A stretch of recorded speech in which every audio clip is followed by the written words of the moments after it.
This book single-handedly restored my faith in romance books. Yes! Today I'll be talking about Before I Let Go by Kennedy Ryan. So I think this book is one of the most talked about books on TikTok. It took me a long time to read it because I'm not a big fan of romance books. I think they can be very predictable and also very unrealistic and sometimes kind of boring. But this was not that. This was not that. I loved this book. So I'm going to go through some plot points I really enjoyed, and then I'll break down my thoughts character by character. Starting off, I really appreciated how real this book was. This was probably one of the most realistic books I've read, period. And I feel like this book was written like a regular fiction book with a love story intertwined. Sometimes when I read romance books, I don't like them because they're very rose colored glasses. Everything is perfect. Everyone's in love. La, la, la, la, la. And it's like, that's not real life. So I appreciated how this love story started in a divorce. 50% of married couples get divorced. So the fact that we're starting with that, I was like, check. The fact that we're tackling such a difficult topic, grief, this couple went through an immense amount of grief. And it's so rare when you see romance books talking about grief. But grief is a part of life. And also, this book had community.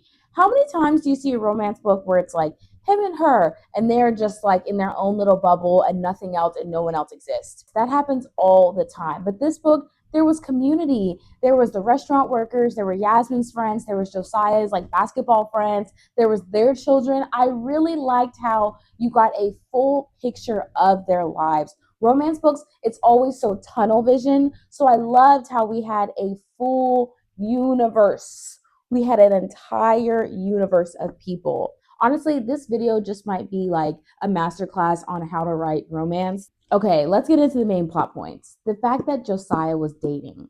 So I'm not surprised that he had already moved on and got a girlfriend, even though Yasmin was single, because men, I feel like, move on faster than women. Okay, so Vashti, I feel like a lot of people had an issue with Josiah bringing Vashti around the kids. I didn't really see an issue with that because the kids knew Vashti from the restaurant. I think the issue was people didn't want Josiah dating. I see a lot of Vashti hate, and I don't really understand why. I mean, Josiah dated her. Like, Josiah didn't have to bring her around. The hate that Vashti's getting, I think Josiah should have got it, if I'm being honest. I think people hating on Vashti are just mad.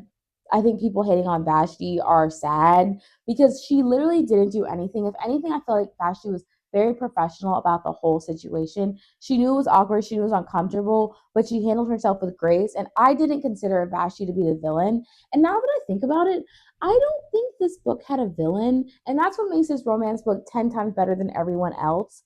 Everyone had some light to them and some dark to them. Another person who I thought was a villain in this book, Deja. Initially, you would consider her a villain. She's an angsty 14-year-old. But once you understood why she was kind of mad at her mom, it's like, oh, huh, she kind of has a point there. You know, people sleep on children. They think children are very smart. But Deja, I mean, honestly, I thought she was just kind of being mean to her mom because that's typical teenager shenanigans.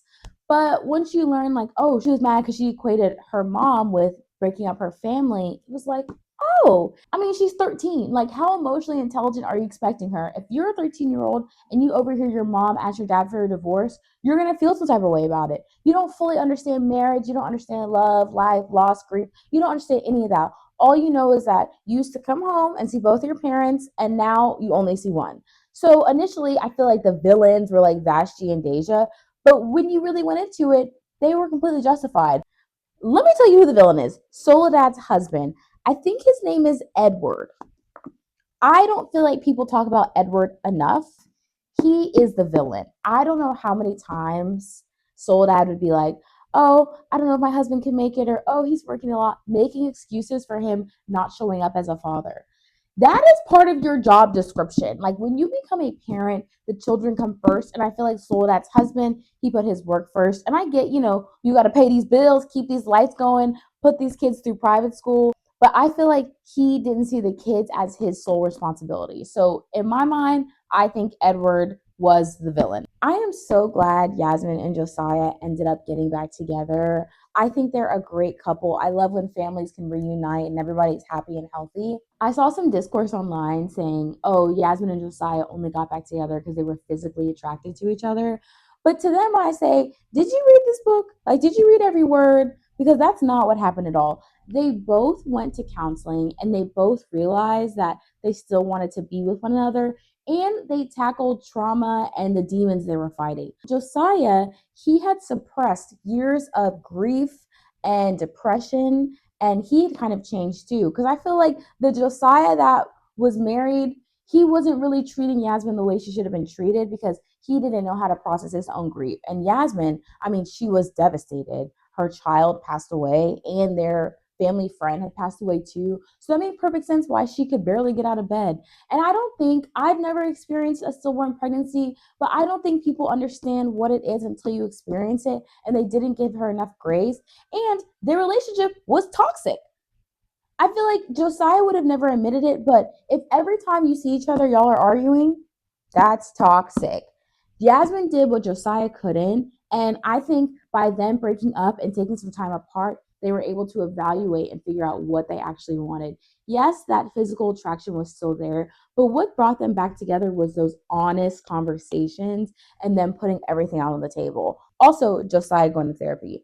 This book really hounded and drilled the point that therapy is life changing. I'm in therapy, it has changed my life. And I appreciate how we explored Josiah's journey with therapy because initially he had an attitude. And I love that because that's real. People who don't believe in therapy or have never experienced it, they're going to come in with their guard up like, therapy's for weirdos. I don't need therapy. Raw. But as he slowly kept going to more sessions, it was like, maybe this therapy thing isn't so bad. And I liked how he was super hesitant in the beginning and then slowly eased up as opposed to like hesitant session one and then session two was like, spilling all his secrets. I liked that it was a slow trust building process because that's what therapy is. It takes a while. And I loved how we saw a Black man going to therapy and it wasn't weird, it wasn't stigmatized. It was just like, this is what I'm doing. Shout out to Kennedy Ryan for portraying therapy in a really positive light because therapy is life changing. My favorite part in the book was how, even when Josiah and Yasmin were divorced, Josiah always defended Yasmin to their daughter, Deja. I think that was really important to have a parent say, hey, Deja, you can feel how you feel, but you're not going to be disrespectful to your mother and my ex wife because that's not going to fly. And a lot of times Deja would say, oh, mom's being crazy or she's being weird or she's being that. And Josiah was like, you're not going to talk about her like that. I love seeing men defend women, especially when I see fathers vouch for the mother of their children or their wives, because that mother daughter relationship can be really, really, really tough. I liked how instead of Josiah being like, I'm not in it, I'm not in it, he was like, no, I am going to be in it. Deja, you can feel how you feel, but you're not going to be disrespectful to your mom. Throughout the book, several times he defended Yasmin, and that to me is a sign of a good man. Okay, loved the ending, and I loved that they got engaged, and I'm guessing they get married later. That whole couple that had the restaurant in Charlotte that was like, we don't need papers, we don't need a ring, we have each other. Yeah, that's cute, but I want that ring, I want that marriage certificate, I want the legal protections that come with marriage. I'm so glad he proposed because let me tell you something. If they would have done that, we don't need a title, we know what we are, y'all would have seen a crash out. Because what? That couple, that was cute for them, but I think for this couple, and I think for just in today's society, it was really refreshing to see a Black couple getting married and getting engaged. For some reason, people feel like marriage isn't important. It's very important, and I'm so glad it ended that way because I would have been pissed off if it didn't. There's a few discussion questions in here, so I thought I would read them and discuss. What were your first impressions of Yasmin's two closest friends, Soledad and Hendrix? How did they help with Yasmin's recovery? I loved her two friends, and I liked that we portrayed community in a romance book. So, Hendrix, I don't think I've ever seen a single woman, childless by choice, portrayed in such a positive light as I saw in this book. OMG. Hendrix was a ball of light. She was auntie. She was full of love. She wasn't hating on her friends that she was single, that she didn't have kids. She was career focused and she was career driven. I think she helped Yasmin in her recovery because it's important to remind women that you are more than just mom and wife. You are also a person. So I think Hendrix was really good at giving Yasmin perspective, telling Yasmin, like, hey, it's okay to feel your feelings and to slow down. I think sometimes mothers can be so focused on serving everyone else that they don't have time for themselves. So I think Hendrix did a really good job of saying, Yasmin, take care of yourself, get yours, focus on you, like focus on your happiness. And I really liked their relationship. My issue with Soledad was that I feel like anytime a woman is in a marriage where she's kind of unhappy, she's like a shell of herself. And I think we didn't really get the real Soledad. We got the Soledad who was trying to make her marriage work and basically trying to be mom and dad. I think they had 3 kids. I mean, that's very overwhelming. And I was a little sad that we didn't see more of Soledad kind of going after hers. I think she's a really good baker, and I would love to see that moving forward. I think the second book is all about her, and I on the library list, so I'm gonna read it and obviously give you my thoughts.